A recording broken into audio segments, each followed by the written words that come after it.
Nous sommes le 14 juin 1800.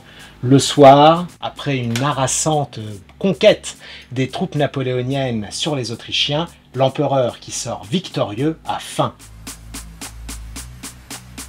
Nous sommes dans le Piémont, à Marengo. Nous ne sommes pas Antonin Carême et encore moins le chef Dunant qui est à l'origine de cette recette, mais aujourd'hui, j'ai l'honneur d'être accompagné de la chef putéolienne Oksana Mota. Enchantée. Enchantée Oksana, pour réaliser devant vous la recette phare, celle qui a marqué visiblement les annales de la gastronomie française. Le veau Marengo. Oksana, pour cette recette, détaillez-nous ce dont nous avons besoin. Quels sont les ingrédients pour la réussir sans difficulté?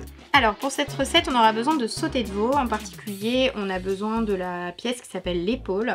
On peut également utiliser la joue.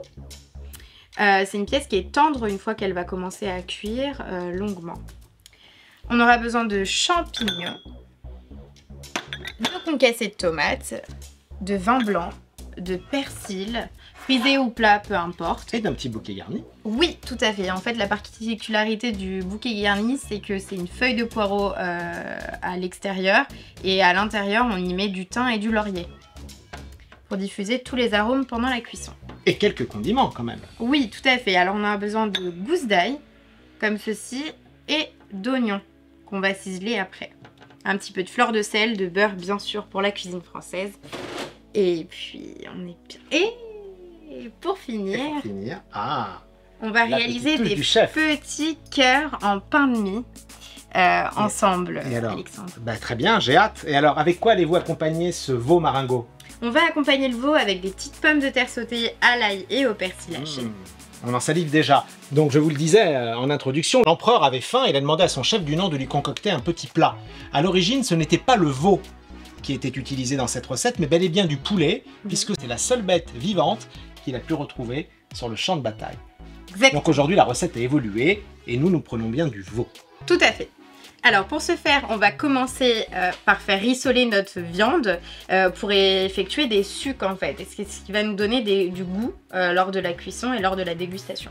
Alors comment on s'y prend? Est-ce qu'on doit parer la viande? Non, on n'a pas besoin de parer la viande et justement le gras va apporter le moelleux et va fondre en fait pendant la cuisson. C'est ce qui va permettre à la viande d'être tendre après cuisson. Je vais t'ouvrir la cocotte et on va y mettre en premier un peu d'huile de tournesol parce que c'est une huile qui résiste à la chaleur. Très bien. Donc ça nous permet de faire rissoler. Donc l'équivalent d'une bonne cuillère à soupe. 2 bonnes cuillères à soupe. 2 bonnes cuillères à oui, soupe. Un bon très bien, soyons généreux. À cocotte vif, à feu vif, c'est important pour éviter que la viande dégorge de l'eau. D'accord. Donc on la saisit à feu vif. Tout à fait. Et on la touche plus une fois qu'on la met dans la cocotte. D'accord. On aime bien ce petit chat. Ah oui, ça met déjà l'eau à la bouche.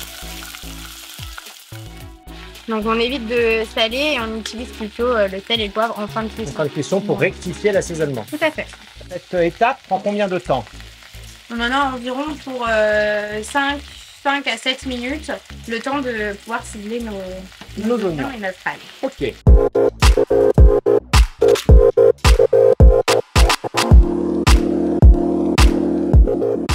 Alors Oksana, le temps que la viande se colore de ses plus belles couleurs, vous allez peut-être nous présenter votre parcours parce que je crois que votre visage n'est pas inconnu aux yeux des putéoliens.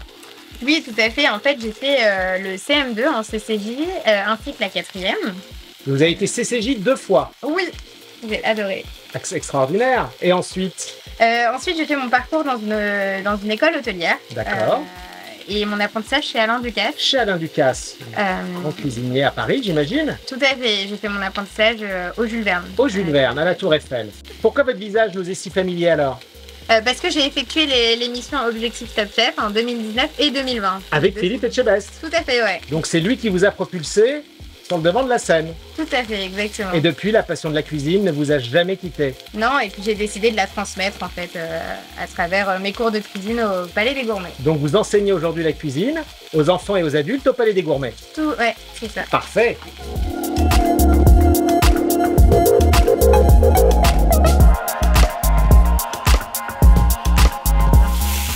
C'est ça qu'on veut en coloration. Donc on dit parfois qu'il faut fariner la viande avant de la faire cuire. Est-ce une bonne idée ou pas? Alors, en milieu de cuisson, oui, on la singe. C'est ajouter de la farine dans notre mélange, ça permet d'épaissir la sauce. En l'occurrence, aujourd'hui, on va utiliser un fond brun de veau déshydraté qui est lié, donc on n'a pas besoin de rajouter de farine. D'accord. Et ça va permettre aux personnes de réaliser la recette plus rapidement. D'accord, mais si je n'ai pas de fond brun à la maison, l'autre technique, c'est singer la viande en milieu de cuisson. Oui, c'est-à-dire une petite cuillère à soupe de maïzena ou de farine. De farine. D'accord. Plus précisément. Pour lier la sauce. Tout à fait. Et ensuite, on mouille à hauteur avec du liquide. Un bouillon de l'eau ou un bouillon. Un bouillon. Ok, très bien. Ben, merci pour ces précisions. Alors, je crois que la viande a atteint un bon niveau de coloration. Presque. On y est presque. Donc, cette coloration-là, on l'a vu sur tous les morceaux. Et on ajoute les oignons à la préparation. Hors du feu pour le moment. Hors du feu et dans son intégralité. Tout à fait, exact. On épluche l'ail, donc là je vous ai épluché l'ail. On va inciser, mais pas jusqu'au bout, pour permettre de garder une stabilité au niveau du produit. Donc là on rajoute notre cocotte sur le feu. Et on va ajouter également le concentré de tomate. Très bien. La totalité. La totalité. Là, c'est là qu'on va baisser notre feu à feu moyen. Et on va mélanger notre viande avec les petits oignons, le contexte de tomate, pour obtenir une jolie couleur. Et Alexandre, maintenant, on va déglacer au vin blanc. Ah, ça c'est ma spécialité, le vin blanc. Alors, est-ce que c'est du chardonnay de Puteaux que tu as utilisé pour cette recette? Et là, on va laisser réduire, en fait. Ce qui va nous apporter ce petit goût sympa en bouche. On s'ajoute notre bouquet garni. On y est presque, c'est presque la fin. Je comprends que Napoléon ne partait jamais sans son chef lors de toutes ses batailles et lors de toutes ses campagnes. Il avait besoin de se restaurer, de reprendre du poil de la bête. On y ajoute pour terminer notre fond de veau à hauteur de la viande. Donc on va bien recouvrir toute la viande.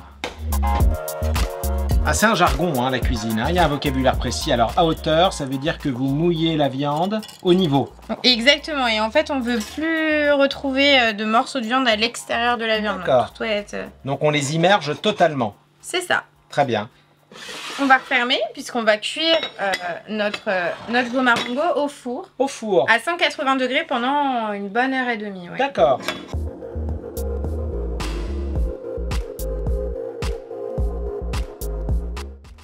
Je vous invite à venir humer le fumet de ce veau marengo préparé par Roxana.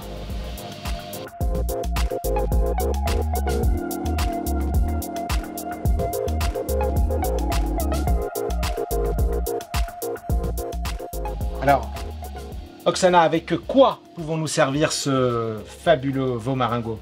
Alors, on peut servir ça, normalement, à l'origine, c'est servi avec des pommes de terre vapeur. D'accord. Mais aujourd'hui, on a envie de gourmandise. De gourmandise, et du coup, on se fait des petites pommes de terre sautées. Donc, c'est très réconfortant, les petites pommes de terre sautées. C'est ça, avec du beurre. Avec du beurre, très bien. Oui, alors on les fait cuire à l'eau et on les fait sauter dernière minute.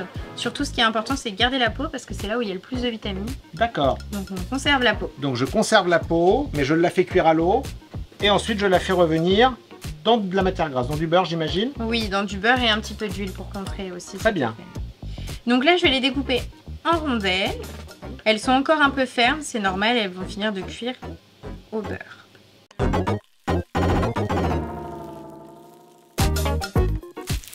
Quel coup de main. Tu vois, moi je ne maîtrise pas, j'ai pas ce premier Céleste.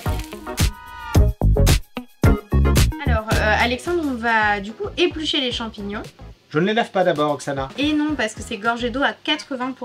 Très bien. Donc on évite de rajouter de l'eau encore. Donc pour ça, tu vas pouvoir retirer le pied. Le pied, donc. En le cassant. En le cassant. Voilà, très bien. Et on le dépose, et ce pied-là, on peut le récupérer pour faire des bouillons, pour faire des sauces, tout ça. Après, on va partir de l'intérieur, et avec la pointe de ton couteau, si tu veux, je peux te montrer. Allez, montre-moi. Avec la pointe de ton couteau, on va partir de l'intérieur et on va tirer vers l'extérieur. C'est magique, ça s'enlève tout seul. Et on va faire ça pour tout le champignon. Donc et là, il se peut... On épluche le champignon pour enlever toutes les impuretés, le sable, mais on ne le lave surtout pas. Non, il se peut que certains champignons, il y ait besoin de les brosser. D'accord. Il y a de la terre. Ah, tu penses au cèpe? Oui, par exemple. sinon, après, il y a des champignons qui se lavent aussi. Trompette de la mort. Et la morille, pleine de cailloux. Ouais. Elle se lave. Alors là, vous pouvez également tirer avec les doigts. Ah oui.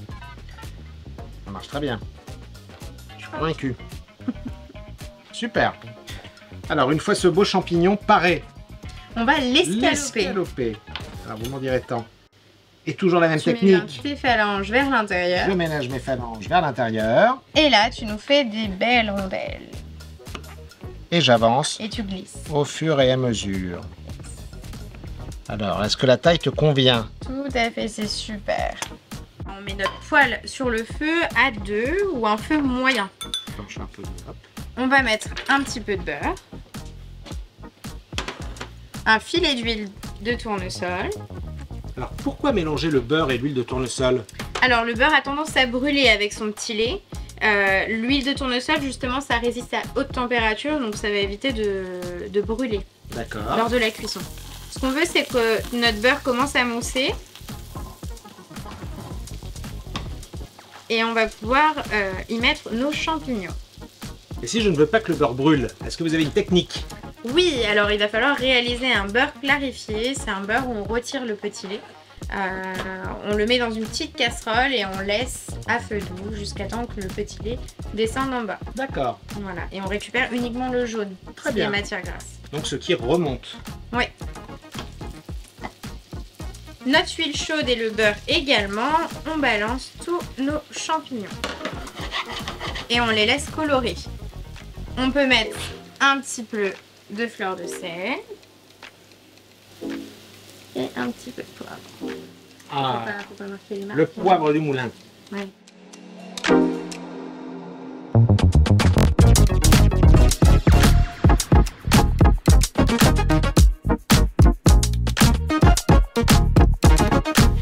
Alors, Roxana, les champignons sont-ils cuits?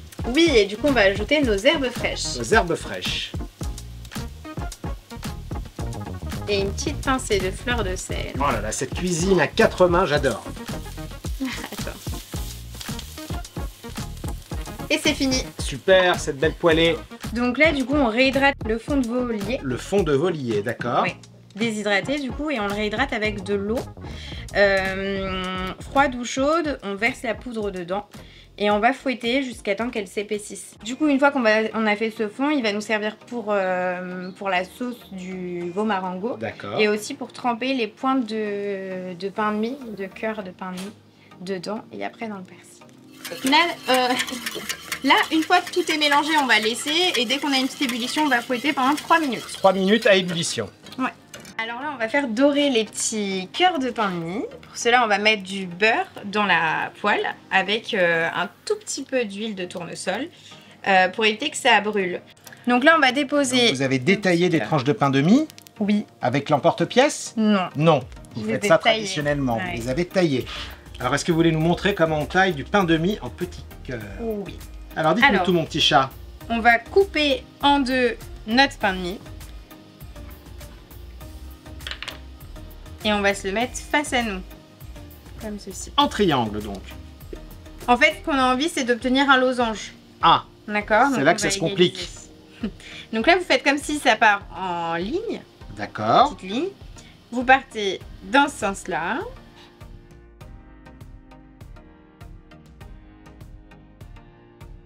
Ça sent bon dans la poêle, Oksana. Est-ce que ça ne va pas accrocher? Et on va les Hein? retourner. Vos petits bébés, vos petits cœurs, faut-il les retourner? Oui. Alors. Là, il Ah. manque un petit peu de coloration. On va attendre un petit peu. Cette coloration-là, il faut qu'elle soit partout. D'accord, donc une coloration homogène et uniforme, Uniforme. et un peu plus brune. Sans Oui, que cela tout à ne brûle.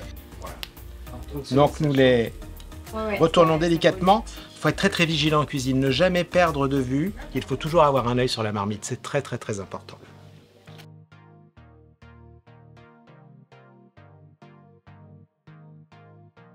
Alors mon petit chat, ces petits cœurs, qu'est-ce qu'ils disent? Alors là, on va pouvoir les tremper dans notre fond de veau, notre petite sauce. Soit on trempe la pointe, soit on trempe le côté. J'aime bien faire les deux. Ah super, donc ça c'est vraiment l'élément de déco qui On fait met- que l'assiette est inimitable. Tout à fait. Alors Roxana, cette passion transpire, on le voit. Que faites-vous dans la vie lorsque vous n'êtes pas au palais des gourmets de Puteaux? Alors, je suis chef privé à domicile pour des repas en famille, entre amis, en amoureux. Mais aussi, je donne des cours de cuisine à domicile. Super. Donc, pour transmettre ma passion, voilà. Pour transmettre votre passion. Oui. Bah, écoutez, en tout cas, je pense que face caméra, vous nous l'avez transmise et que nous avons hâte de déguster. Je vous propose de passer au dressage de cette belle assiette. Et pour ça, nous sommes armés d'une écumoire. Et pas un. Et pas un, exactement.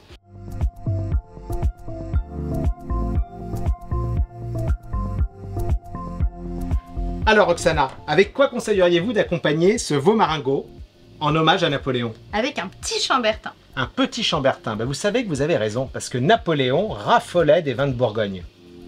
Et il lui arrivait même d'en consommer jusqu'à 50 centilitres par repas. Mais attention, il le coupait. Il le coupait à l'eau gazeuse sur les conseils de son médecin Corvisart. Le saviez-vous? Et oui, et il le coupait même des fois avec de l'infusion à la fleur d'oranger. Évidemment, en référence à ses racines corses, j'imagine. Napoléon était un grand amateur de Bourgogne, mais aussi de champagne. Et il avait coutume de dire « Je ne peux vivre sans champagne. En cas de défaite, j'en ai besoin, mais en cas de victoire, je le mérite. » Oh, je crois que Napoléon et ses convives arrivent. Allons leur faire déguster. Allons les accueillir.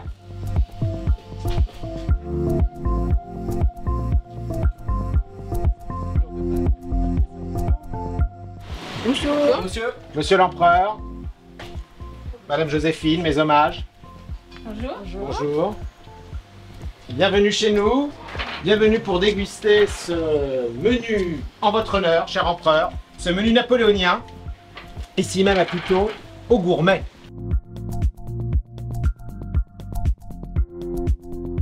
C'est les vignes à côté de la gare? Ce sont les vignes à côté de la gare, tout à fait. Je crois, cher empereur, Voilà. que vous allez goûter le chardonnay de Puteaux. Un cru exceptionnel, mais je vais d'abord servir Joséphine.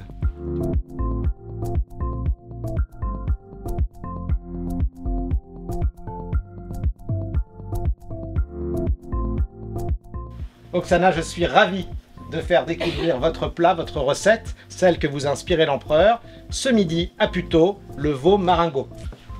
Alors nous allons le faire déguster à l'empereur. Joséphine, c'est pas toi qui cuisine alors à la maison. Si ce veau lui rappelle quelques souvenirs. Quelques souvenirs de conquête peut-être. Belle bataille du 14 juin 1800 contre les Autrichiens et le général Bonne-Mélas. C'était un souvenir exceptionnel. Très bien, cher empereur. Est-ce qu'on vous laisse découvrir ce... Ah oui, je tiens à le faire, je tiens à le faire. Ah, super, ça me rappelle la recette de mon chef du Nant. Mais avec du veau cette fois.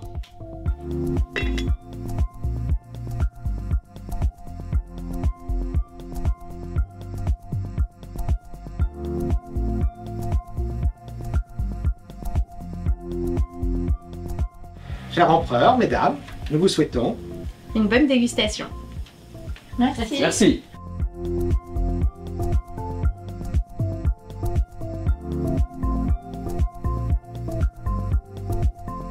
C'est hyper bon, hein.